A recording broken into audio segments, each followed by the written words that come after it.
আসসালামু আলাইকুম আমার ভাই বোনেরা, কেমন আছেন আপনারা সবাই? আমি তো আলহামদুলিল্লাহ ভালো আছি। আজকে আমি আপনাদের মাঝে একটা নাস্তা নিয়ে আসছি। বিকালে আমরা চায়ের সাথে নাস্তা খাই, ওইটাই। তো দেখুন, এইখানে আমি সব কিছু রেখে দিয়েছি। এটা পালং শাক, একটা অনিয়ন মিডিয়াম সাইজের, বেকিং সোডা, আর এখানে এগুলো ফ্রোজেন করা ধনিয়া পাতা আমার ফ্রেশ নাই। আর আমি এখানে বড় একটা কাঁচামরিচ দিছি। আপনাদের যতটুকু সম্ভব আপনারা খান ততটুকু দিবেন। এখানে এক টুকরা আদা রসুন আছে, আমি এটাকে ইয়ে করে ফেলেছি, এই মাইক্রোওভেনে ইয়ে করছি। একটা ডিম দেব আর সল্ট দেব। তো দেখুন আমি কিভাবে বানাই। এখানে কোনো আমি হলুদ মরিচ শুকনা কোনো উপকরণ দিব না। একটা আমি অনিয়ন, আশা করি আপনাদের ভালো লাগবে। এখানে আমি একটা অনিয়ন দিয়েছি।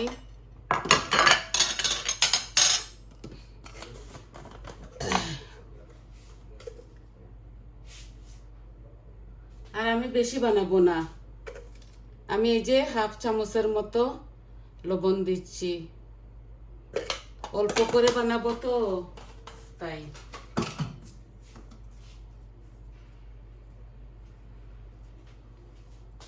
লবণ দিয়ে দিছি। এখন আমি ওই কাঁচামরিচটা দিয়ে দিচ্ছি। কাঁচামরিচগুলাতে অনেকটা ঝাল, আর আমি বেশি ঝাল খেতে পারি না। এই আমি আদা রসুনটাও দিয়ে দিচ্ছি। এখানে এক টুকরা রেডিমেড আদা রসুন ছিল, এগুলা। আমি হলুদ দিব না এটার মধ্যে। আর আমি এই পালং শাকটা আমার হাতে দিয়ে দিচ্ছি। এভাবে এগুলা মাখতে হবে। আমি বোলটা বেশি বড় আনি নাই, কারণ আমি এগুলা বেশি বানাবো না, অল্প করে বানাবো, শুধু আপনাদেরকে দেখাবার জন্য। আর আমরা অল্প মানুষ তো, আমরা অল্প অল্প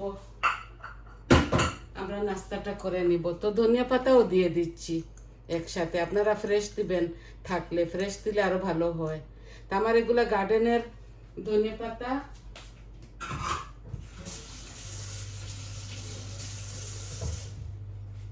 আমার এগুলা গার্ডেনের ধনিয়া পাতা, আমি এগুলাকে মাখাই নেই। আমি তেলটা এই পানের মধ্যে বসিয়ে দিয়েছি, তেলগুলো আস্তে আস্তে গরম হবে।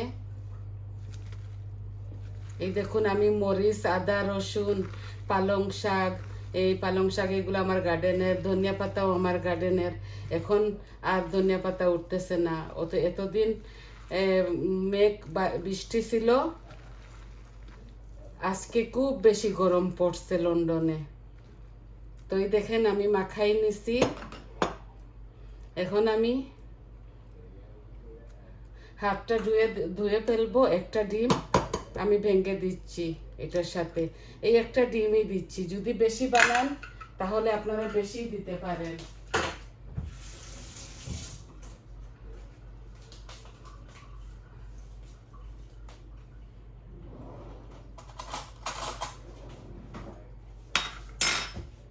এই দেখুন, আমি এই মেজারমেন্ট কাপ দিয়ে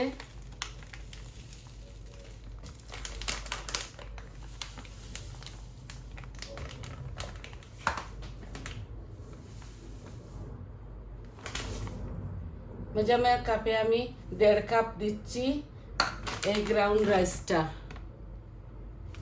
তো আরো হাফ দিচ্ছি।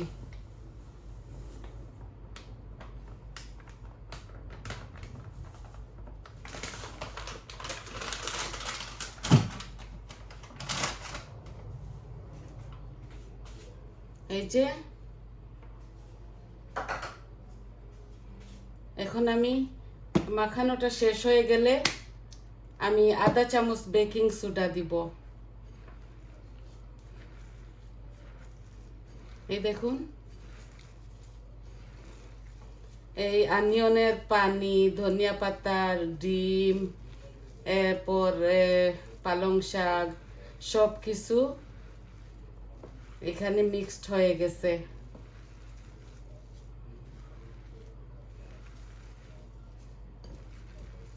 এগুলা বেশি গ্রাউন্ড রাইস, আমি আরো একটু পাউডার রাইস দিয়ে দিব।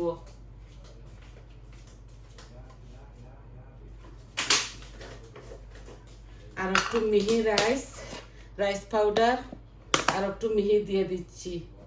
তো নাইলে তো এগুলা বাইন্ডিংয়ে লাগবে না, জুড়া লাগবে না।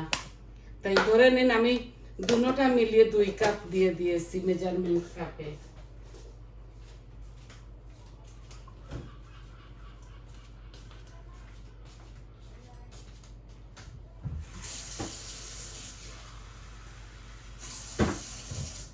অল্প একটু পানি দিয়ে দিচ্ছি।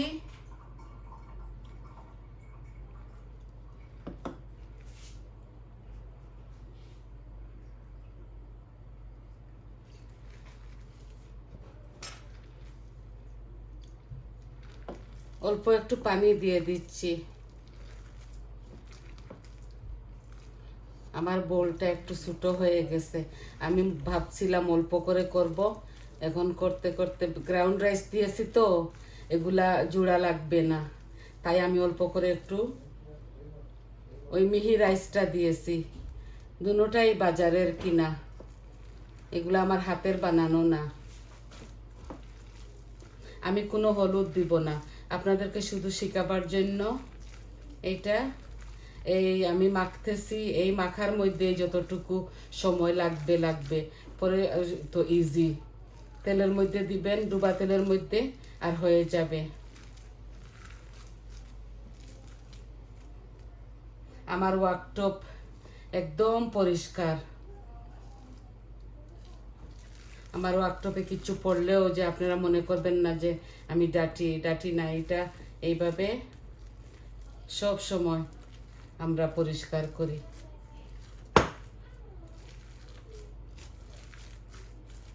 এই দেখছেন, এই আমার বাইন্ডিং হয়ে গেছে। আমি বেশি পানি দিচ্ছি না, আমার জরুরি না এত পানি দেওয়া। আমি শুধু এখন এই বেকিং সোডাটা দিব, অল্প আর একটু পানি দিয়ে দিচ্ছি। পানি দিলে এই রাইসগুলো একটু ফুটবে তো, তাই এখন লবণটা চেক করে আর বেকিং সোডাটা দিয়ে দিব। বেকিং সোডা দিয়ে লবণ চেক করে তারপর আমি বসাই দিব। আর একটু লবণ দিতে হবে। একটা কাঁচামরিচ দিছি, তারপরে অনেকটা ঝাল, আমি আর একটু লবণ দিয়ে দিলাম। এগুলাতে কোনো শুকনো উপকরণ দিতে হয় না।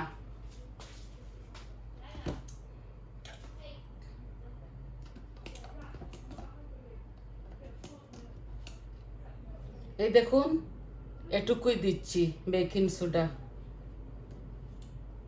আর অল্প একটু দিলাম এই লবণ আর বেকিং সোডাটা। আমি হাফ কাপের মতো পানি দিছি, কারণ আমার চাউলগুলা গ্রাউন্ড ছিল, এগুলাতে অনেক পানি খায়। তা আমি আপনাদেরকে দেখাবার জন্য এইভাবে করে নিচ্ছি, নেই তো এগুলো আমরা এইভাবে এই মাখে জুখে রেখে দেই, পরে যখন খাবো তখন আমরা এগুলা বার করি, তো চাউলগুলা ফুটে। আপনারা বুঝতে পারছেন তো কিভাবে করেছি। এখন আমি আমার হাতটা ধুয়ে নেই, আমার হাতটাও সাবান দিয়ে ধোয়া।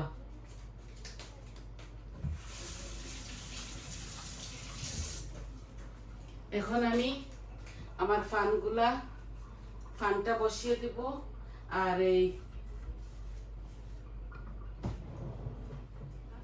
এই চুলায় নিয়ে আসবো। ফানটা আমি আরেক চুলায় নিয়েছিলাম। এখন আমি ক্যামেরাটা এদিকে নিয়ে আসি।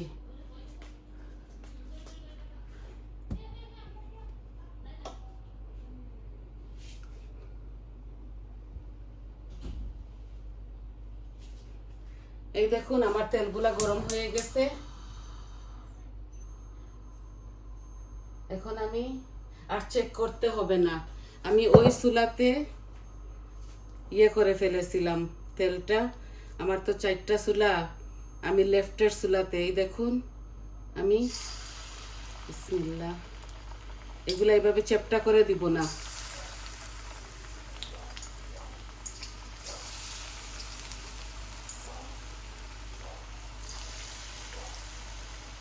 এগুলা শুধু নাস্তার জন্য।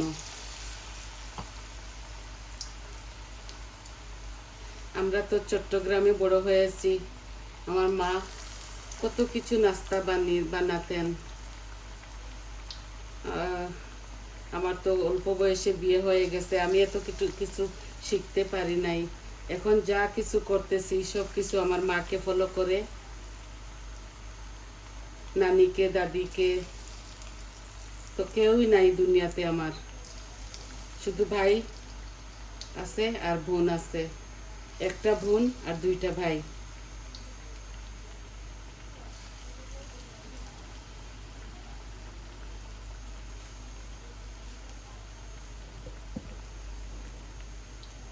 করোনাতে প্রথম যখন করোনা বার হয়, আমার মা বোনেরা মরে গেছে, আমাদের 4জন ফ্যামিলির মারা গেছেন।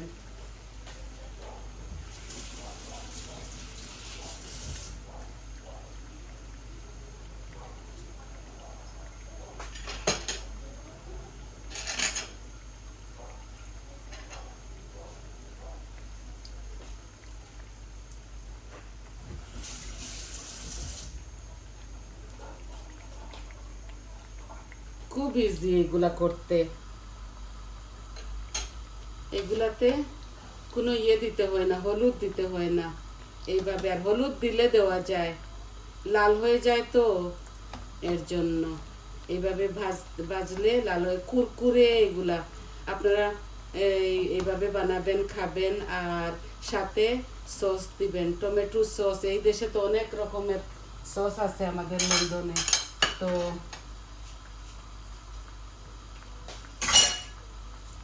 আমরা হরেক রকম সস দিয়ে আমার বাচ্চারা খাবে।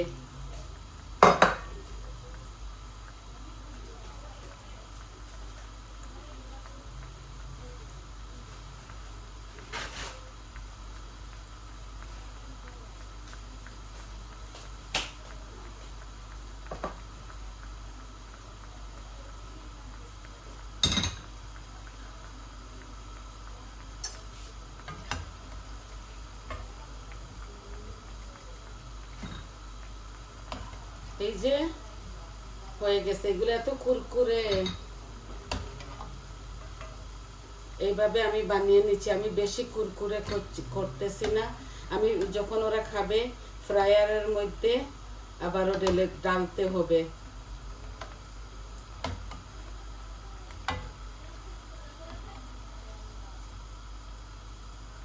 দেওয়া যায় এগুলার মধ্যে হলুদ, আমি দেই নাই, একটু গ্রিন গ্রিন লাগবে বলে।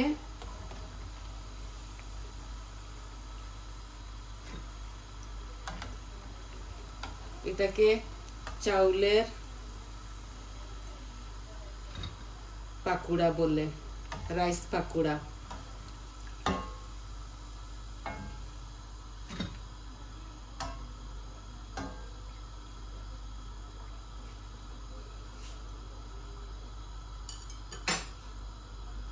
আমি আরো অল্প কয়টা করে রেখে দিব, আপনাদের মাছ থেকে চলে যাব। আমি চাই না আমার জন্য আপনাদের টাইমটা নষ্ট হোক, পরে আমি এগুলা বানিয়ে নিব।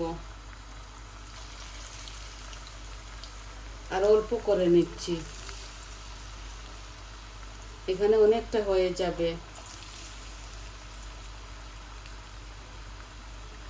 মুচমুচে হয়, আপনারা একদিন বানিয়ে খাবেন। এই দেখুন গ্রিন, আপনাদেরকে দেখাইছি কি কি দিছি। আর আমি ডেসক্রিপশন বক্সে এগুলা লিখতে পারি না, আমি এত বেশি লেখাপড়া করি নাই, আমি এমনিতেই আমার ফিল্মগুলা ঢেলে দেই, ছেড়ে দেই।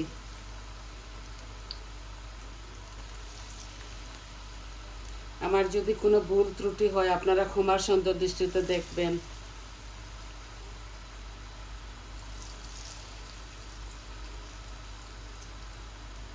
ছোট ছোট করে করা যায়, বড় বড় করেও করা যায়। এই শেষ, আমি এগুলা করে প্লেটে উঠাই, আর করব না। আপনাদের মাঝ থেকে চলে যাব। আমার স্টোরেজ ভরে গিয়েছিল ফোনের মধ্যে, আইফোন তো আর ভরে গিয়েছিল, তো এখন আমি ঠিক করেছি। এখন আমি 2টা ভিডিও নষ্ট করে ফেলেছি। আমার এরকম ভিডিও বানাতে সময় হাফ হতে হতেই এগুলা কেটে যেত। আজ আমার ফোনটা ঠিক হয়েছে, এখন আমি বুঝতে পারছি কিভাবে এগুলা ঠিক করতে হয়।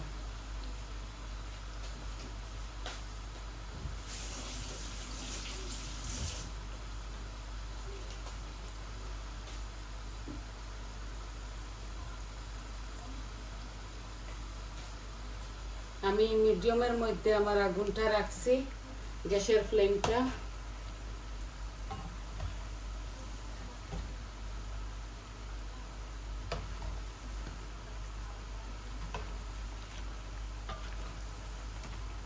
এগুলো এইভাবে গ্রিনিশ থাকে। যদি হলুদ দিতাম তাইলে ডাইলের পাকুড়ার মতো হয়ে যেত। আমি ওইভাবে চাই নাই, আমি এইভাবে চাইছি আমার ভাই বোনদেরকে দেখাই, ছেলে মেয়েরা নতুন নতুন যারা রান্না বাড়া করতেছে সবাইকে শেখার জন্য। হয়তো আপনারা জানেন, আপনাদেরকে কি শেখাবো, ওই বাচ্চারা দেখলে শিখবে, ওদের একটু হেল্প হবে।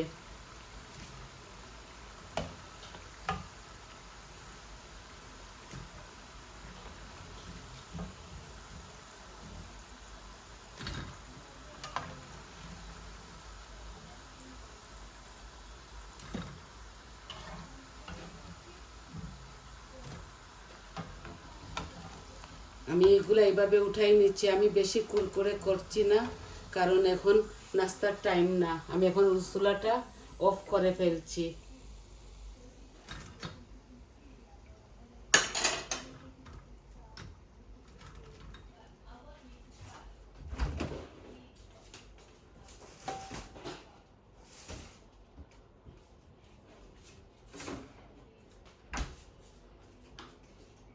এই যে সসগুলা, এই সসগুলা দেখাবে বাচ্চারা। তো দেখুন কত সুন্দর হয়েছে, আশা করি আপনাদের ভালো লাগবে। একটা ভেঙে দেখাই আপনাদেরকে।